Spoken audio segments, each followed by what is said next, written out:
국회 정보위원회에서 김정은 북한 국무위원장이 지난 4년 동안에 몸무게가 크게 늘고 무려 40kg이나 늘고 건강에 이상이 생겼다고 이병호 국가정보원장이 보고했습니다. 또 지난 대선 때 논란이 됐던 국정원 직원의 대선 개입 사건과 관련해 앞으로 국정원이 정치적 중립을 철저히 지키겠다고 말했습니다. 네, 국회 취재기자 연결합니다. 임성호 기자.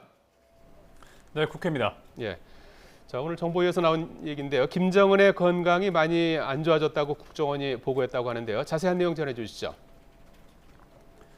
네, 오늘 국회 정보위원회 회의에 출석해 업무 보고를 한 이병호 국정원장이 밝힌 내용입니다. 김정은이 지난 2012년 집권했을 때는 몸무게가 90kg이었지만 최근에는 130kg인 것으로 안다고 말했습니다. 또 최근 신변 위협에 시달리면서 불면증이 심해졌고 또 원래 폭음과 폭식 때문에 성인병을 앓고 있을 가능성이 크다고 말했습니다. 또 김 위원장의 고모이자 처형된 장성택의 부인인 김경희에 대해서는 심리적, 육체적으로 병약하지만 심각한 수준은 아닌 것으로 파악하고 있다고 덧붙였습니다.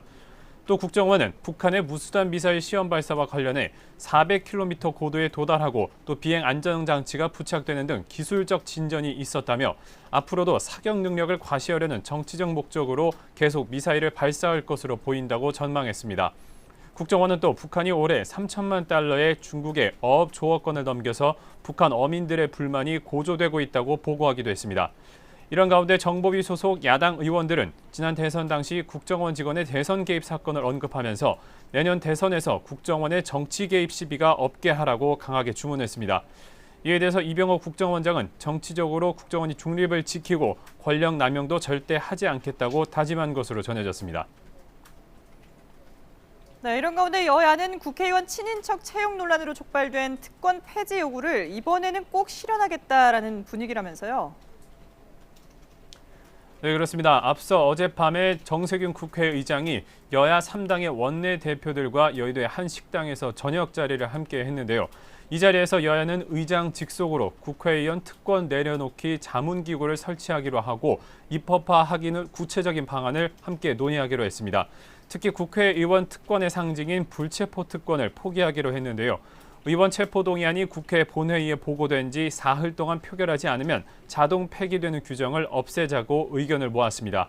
이에 대해서 앞서 오늘 아침에 정진석 새누리당 원내대표는 어제 회동에서 불체포 특권 폐지와 세비 동결, 또 친인척 보좌진 채용 논란 등 다양한 국회 개혁 방안을 깊이 논의했다고 말했습니다. 이에 따라 지난 국회에서 번번이 실패했던 특권 폐지 작업이 20대 국회에서는 급물살을 탈 전망입니다. 더민주 김종인 대표도 오늘 아침 비대위 회의에서 서영교 의원의 가족 채용 논란에 대해서 다시 한번 사과했습니다. 그러면서 이런 일이 다시는 없도록 윤리 규정을 마련하고 당 내부에서 엄격하게 지키겠다고 덧붙였습니다. 이런 가운데 국회에서는 최근 열흘 동안 친인척 보좌진 20여 명이 면직 신청을 한 것으로 확인됐습니다. 여야 정치권에서 추진 중인 8촌 이내와 4촌 이내 친인척 제외에 해당하지 않는 보좌진들도 짐을 싸고 있다는 소식이 들리고 있습니다. 정치권의 이 같은 분위기는 최근 가족 채용 논란으로 촉발된 국민 정서를 고려한 조치로 풀이되고 있습니다. 지금까지 국회에서 YTN 임성호입니다.